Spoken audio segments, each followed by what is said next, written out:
అందరికీ నమస్కారం. బీఆర్కే భక్తి టీవీకి స్వాగతం. ఈరోజు మనతో పాటు ఉన్నారు ప్రముఖ ఆధ్యాత్మికవేత్త దైవజ్ఞ బ్రహ్మశ్రీ వీరాపురం సుబ్రహ్మణ్య స్వామి గారు ఉన్నారు. వారితో పాటు మాట్లాడదాం. వారిని అడిగి జూన్ మాసంలో 12 రాశుల వారికి ఏ విధంగా ఉందో తెలుసుకుందాం. నమస్కారం గురుగారు. శుభాశీస్సులండి. గురుగారు, జూన్ మాసంలో తులారాశికి సంబంధించి ఏ విధంగా ఉండబోతుందంటారు? మంచి విషయమే. ఈ యొక్క జ్యేష్ఠ మాసంలో తులారాశి వారికి విశేషమైనటువంటి అత్యంత అనుకూలమైన మాసం అని చెప్పాలి.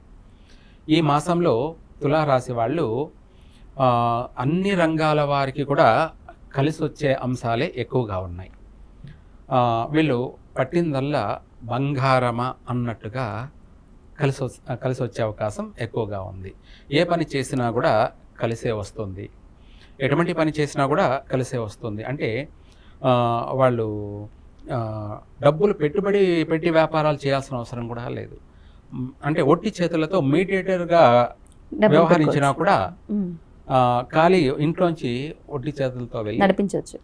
వాళ్ళు 2 మాటలు మాట్లాడితే ఆ మాటలకు కాను మూటలు రాలుతాయి అన్నట్టుగా. అంటే అదే ధనం ఏదో ఒక రకంగా ఏదో ఒక రూపంలో ఒక మాట చెప్పాలంటే మీడియేటర్గా అని అంటారు కదా, ఆ విధంగా కూడా వీళ్ళు సంపాదించే అవకాశం ఉంది.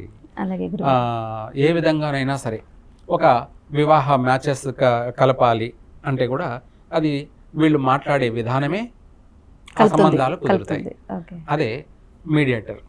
ఆ విధంగా తులారాశి వాళ్ళు ఆ విధంగా కూడా సంపాదించడం. చిన్న వ్యాపారం స్టార్ట్ చేసిన ఆ వ్యాపారం దినదినం అభివృద్ధి చెందే అవకాశం ఉంది ఈ మాసంలో ప్రారంభం చేసుకున్నట్టు అవుతే. అలాగే పెద్ద వ్యాపారాలు ప్రారంభం చేసినా కూడా, అంటే పెద్దగా పెట్టుబడి పెట్టి వ్యాపారం చేసినా కూడా భయపడాల్సిన అవసరం లేదు. కొంతమంది ఆలోచన చేస్తారనమాట, మనం ఇంత పెట్టుబడి పెట్టి ఈ వ్యాపారం చేస్తే ఏమవుతుంది, కలిసి వస్తుందా, లేదంటే కలిసి రాదా, నష్టం ఏమైనా జరుగుతుందా అని కాస్త అనుమానము భయము ఉంటాయి. ఒకవేళ చేసేవాడికి లేకపోయినా ఇంట్లో కుటుంబ సభ్యులకి, తల్లిదండ్రులకు కానీ, లేదంటే భార్య కానీ, అన్నదమ్ములు కానీ ఎవరైనా కూడా కాస్త అనుమానాలు ఉంటాయి. ఆ అనుమానాలే అక్కర్లేదు. అలాగే గురుగారు, ఎంత పెద్ద వ్యాపారమైనా కూడా చేసుకోవచ్చు. చక్కగా అభివృద్ధి చెందుతారు.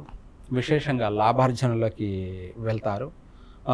అంతేకాకుండా వీళ్ళు వ్యాపారం ప్రారంభం చేయడమే కాకుండా వీళ్ళు ఒక 10 మందికి కానీ, 100 మందికి కానీ, 1000 మందికి కానీ ఎంప్లాయ్మెంట్ ఇస్తారు. జీవనోపాధిని కల్పించేంత అవకాశం కూడా ఉంది. వీళ్ళు బ్రతకడమే కాదు, వీళ్ళతో పాటు ఒక 100 మందిని బ్రతికించడం అన్నమాట.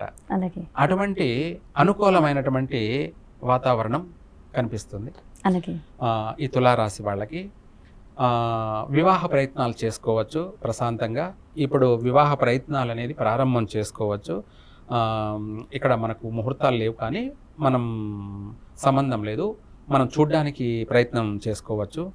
తర్వాత ఇప్పుడు చేసినటువంటి ప్రయత్నం ఏమిటంటే తొందరగానే కుదిరే అవకాశం ఉంది. చకచక అన్నీ కూడా కలిసి వచ్చే అంశాలు ఎక్కువ ఉన్నాయి. తొందరగా కూడా వివాహం జరిగి తీరుతుంది. అంటే బాగలేని సమయంలో మన ప్రయత్నం చేస్తే ఏమవుతుందంటే సంవత్సరాల తరబడి ప్రయత్నాలు కొనసాగుతూనే ఉంటాయి. అధికంగా ధనం ఖర్చు అయిపోతూనే ఉంటుంది. ఎక్కడ పోయి చూసినా కూడా సంబంధాలు కుదరవు. ఏదో ఒక వంకతోటి క్యాన్సల్ అయ్యేటువంటి అంశాలే ఎక్కువ ఉంటాయి. అట్లా కాకుండా ఇప్పుడు ప్రయత్నం చేస్తే మనం ఇంకా ప్రయత్నం చేసి వచ్చి కూర్చుంటే చాలు, ఇంట్లో దానంతటా వాళ్ళే మనల్ని ఎత్తుక్కుంటా వస్తారు. అంటే అది కలిసి వచ్చే అటువంటి అనుకూలం కాబట్టి పిలిచి మరీ పిల్లనిస్తామన్నట్టుగా ఎత్తుక్కుంటూ వస్తారు. అంటే మన ప్రయత్నం వల్ల కూడా మనం చేసినటువంటి శుభ సమయం కాబట్టి ఆ ప్రయత్నం అనేది మనకు వెంటనే శుభ ఫలితాన్ని ఇస్తుంది అనమాట. ఆ విధంగా కూడా 3 పూల 6 కాయల్లా ఈ రాశి వారికి పెళ్లి ప్రయత్నాలు జరుపుకోవచ్చు. వివాహ యోగం ఉంది.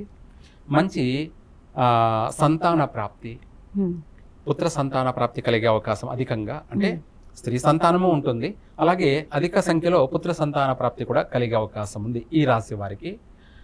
ఇదే కాకుండా సంతానం వల్ల కూడా ఆనందము, సంతోషము, సౌఖ్యము.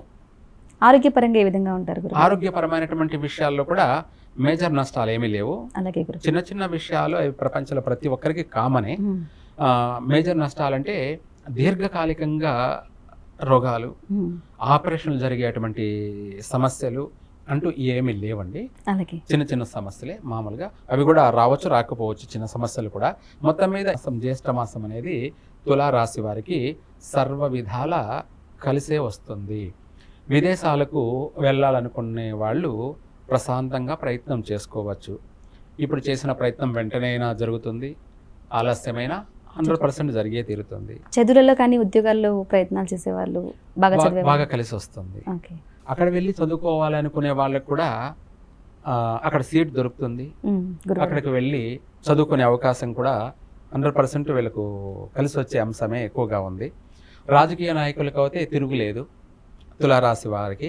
అంటే తులారాశి వారికి మాత్రమే బాగా ఇంట బయట వీళ్ళ మాటకి విలువ పెరుగుతుంది. ఇంటా జయమే బయట జయమే. 10 మందిలోనూ వీళ్ళు చలాయించగలుగుతారు. అంటే 10 మందిలో వీళ్ళ మాటకు విలువ ఉంటుంది. ఇంటా గెలుస్తారు, బయట గెలుస్తారు. అన్ని విధాలా కూడా తులారాశి వారికి బాగానే ఉంది.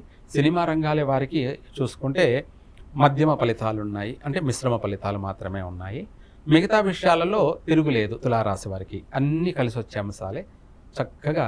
అయితే ఏదైనా పరిహారం చేసుకోవాలి అనంటే ఈ రాశి వారు, ఈ తులారాశి వాళ్ళు గ్రామ దేవతని, మనకు ప్రతి చోట ప్రతి ఊర్లో ఉంటుంది గ్రామ దేవత, అంటే శక్తి అంటారు అన్నమాట.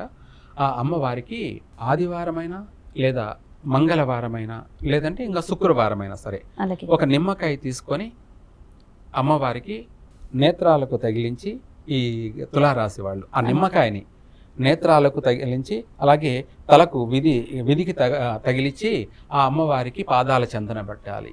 అంటే నా తలరాత నీ చేతిలో ఉంది అని ఆ మెసేజ్ అమ్మవారికి పంపించడం. అలాగే ఎందుకంటే ఈ రాశి వాళ్ళు కూడా చాలా అనేక ఇబ్బందులు పడ్డారనమాట. కోర్టు సమస్యలు ఉన్న, అలాగే భార్యాభర్తల సమస్యలు, అంటే ఎడబాట్లు జరిగి ఉన్నటువంటి వాళ్ళు కానీ, లేదు సంతానం లేక బాధపడుతూ ఉన్నటువంటి వాళ్ళు కానీ, వీళ్ళు ఈ యొక్క నిమ్మకాయ తీసుకొని తలకు సంబంధించి తగిలిచ్చి, కళ్ళకు తగిలిచ్చి ఆ నిమ్మకాయని అమ్మవారికి సమర్పించినట్టయితే మన రూపురేఖలు, మన విధి రాత, మన తలరాత, అంటే మన యొక్క జీవితం, మన యొక్క భవిష్యత్ అంతా కూడా అమ్మవారి చేతుల్లో పెడుతున్నట్టు, అమ్మవారి పాదాల చెంత. అంటే మనం ఏదన్నా ఇప్పుడు మీరు ఉన్నారు స్టూడియోలో జాబ్ చేస్తున్నారు, మిమ్మల్ని ఎవరన్నా నాకు కూడా జాబ్ చూడమని నిన్ను ఎవరిని అడిగారనుకో, అప్పుడు నువ్వేం చేస్తావు? రికమెండేషన్ చేస్తావు. ఎందుకంటే నీది మంచి మనసు కాబట్టి రికమెండేషన్ చేసి వాళ్ళని జాబ్లో పెడతావు. అప్పుడు వాళ్ళకు జీవనోపాధిని కల్పించిన దాని పోతావు. అంటే నిన్ను అడిగితేనే నువ్వు వాళ్ళకి రికమెండేషన్ చేస్తావు. ఆ విధంగా మనమే డైరెక్ట్గా అమ్మవారిని అడిగితే ఒకటేముంది, అన్నీ అనుకూలిస్తాయి. ఆ విధంగా మన జీవితం అంతా కూడా 3 పూలు 6 కాయల సాగడానికి అమ్మవారి సంపూర్ణ పరిహారం పాటించాలి. అమ్మవారి అనుగ్రహాన్ని పొందడం కోసమై ఈ నిమ్మకాయని సమర్పించినట్టయితే విశేషంగా తులారాశి వారికి తిరిగే లేదు. అలా ఎన్ని వారాలు చేయాలంటారు గురుగారు? అలా 18 వారాలు చేసినట్టయితే మొత్తం సంవత్సరాంతం అంతే కాకుండా వాళ్ళకు వీలైనంత వరకు చేసుకుంటూ కలిసి వస్తుంది. 18 వారాలు 18 వారాలు మంగళవారాలు 18 వారాలు చేసినట్టయితే ఒక విధంగా కాకుండా సర్వ విధాల కూడా వీళ్ళు స్థిరపడతారు. అలాగే గృహయోగం కలుగుతుంది, వాహన యోగం కలుగుతుంది, మంచి ఉన్నత ఉద్యోగ ప్రాప్తి కలుగుతుంది, చదువులో వీళ్ళు బాగా ఫస్ట్ క్లాస్ వస్తారు. ఇలా అన్నిట్లోనూ కూడా మంచి అభివృద్ధి చెందుతారు. చాలా సంతోషం గురుగారు. తులారాశికి సంబంధించి జూన్ మాసంలో ఏ విధంగా ఉండబోతుందో చాలా చక్కగా, అలాగే పరిహారం కూడా చెప్పినందుకు థ్యాంక్ యూ, ధన్యవాదాలు గురుగారు. శుభాశీస్సులండి.